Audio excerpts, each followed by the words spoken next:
Right, we're going to finish up chapter 8 today. When we were doing the notes, the last part, we talked about ATP, and that's where we get our energy from. And remember, we have three types of work that's done in our cells: mechanical, transport, and chemical. And all of these are done by the hydrolysis, adding water to ATP. And again, if you watch the Professor Dave video, it's basically they're attracted to the positives and negatives. Chemistry, opposites attract, okay? So when we have ATP, we talked about this already, it's a renewable resource, okay? All we have to do is once we take that high energy phosphate bond off and it becomes ADP, we can just send it back and pop another one on there. So it recycles, which is really nice. It's a renewable resource. All we have to do is, take the phosphate group off, get the energy from, go add another one on. So it works like that all the time. It's a pretty neat, pretty sweet deal if you think about it, okay? So, and again, this, the energy that we get from that comes from the catabolic reactions. Remember, catabolic means to break things down. That's where we get energy from, okay? And then the ATP cycle, it's like I said, it's a revolving door.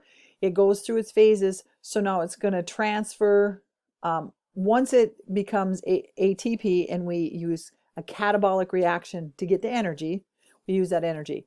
Now the ATP has to go back and get another high energy bond. Now it's going to be anabolic because we got to build ATP back up again. We got to throw that high energy bond. So it goes catabolic, anabolic, catabolic, and it just keeps going around and around and around. But each time, basically what we're doing is putting that bond on, taking that bond off, putting that bond on, taking that bond off. So it's a constant, and that's how we get our energy. Okay, and here it is. And we have our ATP, and you add water, and then you break off that energy, and we use it for something. Then it's like, okay, let's bring this guy back. Let's throw that bond on there again. So over here, we get energy. Over here, it needs energy. Okay, so every time we add it on there, every time we got to put a phosphate bond on it, we need energy. Every time we take that bond off, we get energy. Okay, all right, so these metabolic pathways, okay, they're very specific. So they have to be controlled by something. And what controls them is enzymes. Enzymes are proteins, okay, very specific proteins. And they're considered what they call a catalyst, okay? A catalyst is some sort of chemical agent that can speed up a reaction without being consumed itself. We have catalysts that aren't inside living things, okay? There's sometimes a reaction won't occur. Like if you're trying to take hydrogen and oxygen gas and produce water from it, if you just mix them together, nothing happens.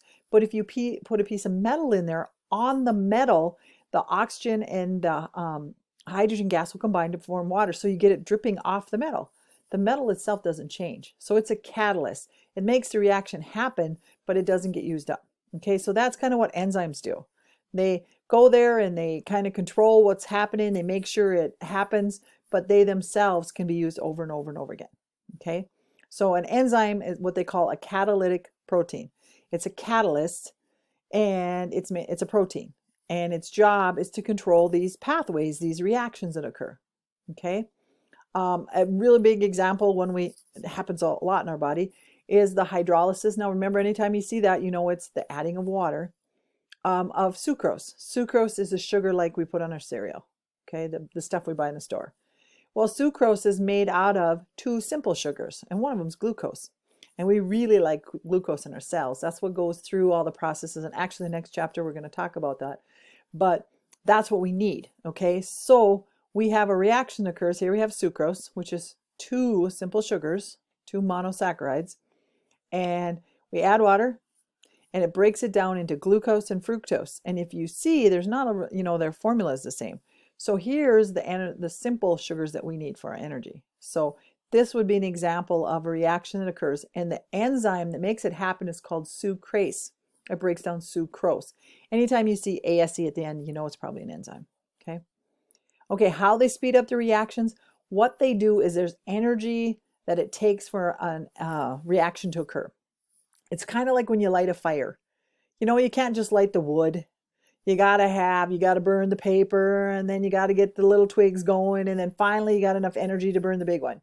Well, that energy is the activation energy. What enzymes do is they lower that so that the reaction can occur. So an enzyme, if you're talking about a fire, would be something that makes it so as soon as you light that big log, it starts on fire. You lower the activation energy, okay? They don't affect the change in free energy, but what they do is they make the reactions occur eventually, or they make them happen faster, okay? So enzymes, those reactions might occur naturally, but it'd be really, really slow. So enzymes speed things up, okay? And we need that, you know, if we would have issues if the reactions were just too slow in our body, okay? So when you have an enzyme, it acts on its enzyme substrate. A substrate is something in your body. It could be an organ, like a muscle, or your kidneys, or your heart, you know, whatever it's going to act on. It could be acting on a gland.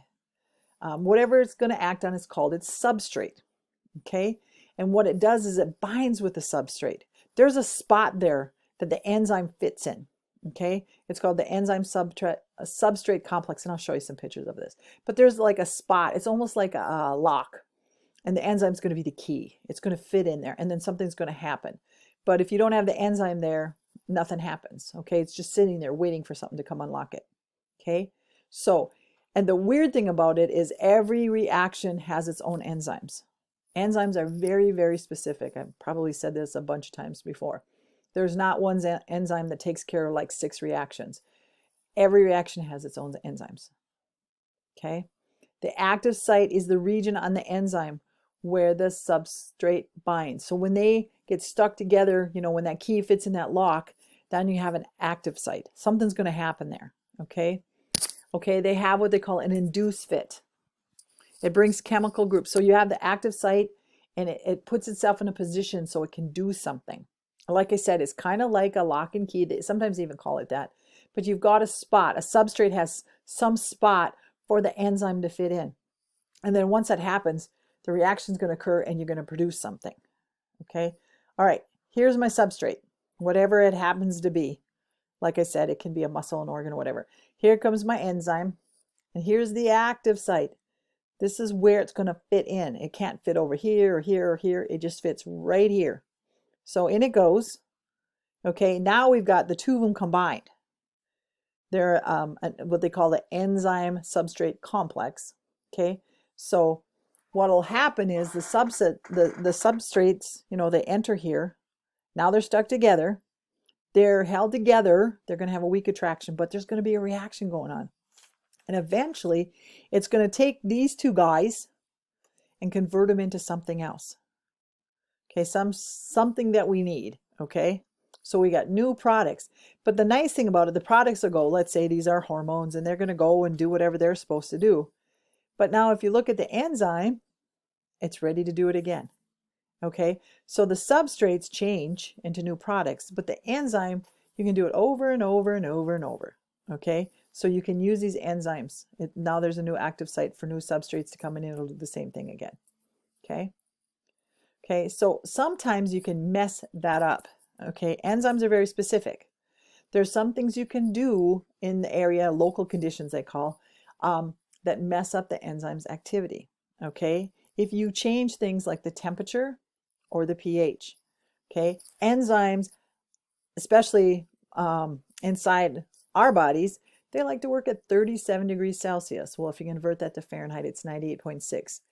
Well, isn't that convenient? That's where they work best, our temperature. Or pH. Our blood pH is like 7.4.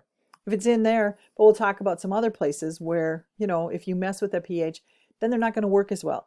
If you get them too hot, you actually destroy them. An example of that is cook an egg. You've got protein there, which is, you know, parts of enzymes. And once you cook it, it's done. It's destroyed. You change the shape, it doesn't work again. Okay? So you can have other chemicals that influence enzymes, drugs, poisons. Okay? So all of these things can affect what they do, their job. Okay? So if an enzyme, again, I said is optimal temperature, optimal means where it works best. Okay? And we have optimal pHs. If it's in your blood, you want the pH to be near neutral. If it's in your stomach, it's going to be different. And I'll show you a graph of that here in a minute. But each enzyme has a certain pH where it works best. Okay? And if you mess with that, you're going to change the shape of that enzyme and then it's not going to work. Okay, so optimal conditions, the best conditions, favor the most active shape for that enzyme molecule. And again, if you start changing those, then you're going to have some issues. They're not going to work. Okay, here, for like temperature, this is for us. And like I said, 37 is 98.6, or close to that. And look at most of our enzymes, that's really where they like to work. They'll work in cold, but if you heat them up, you notice this, when they get down here, they don't work at all. If you heat them up too hot, they die. They can handle cold. They work slow, but once you heat them up, you denature them and they don't work. Here's one for a bacteria. You can see it likes it to be much hotter, okay? But they have their optimal.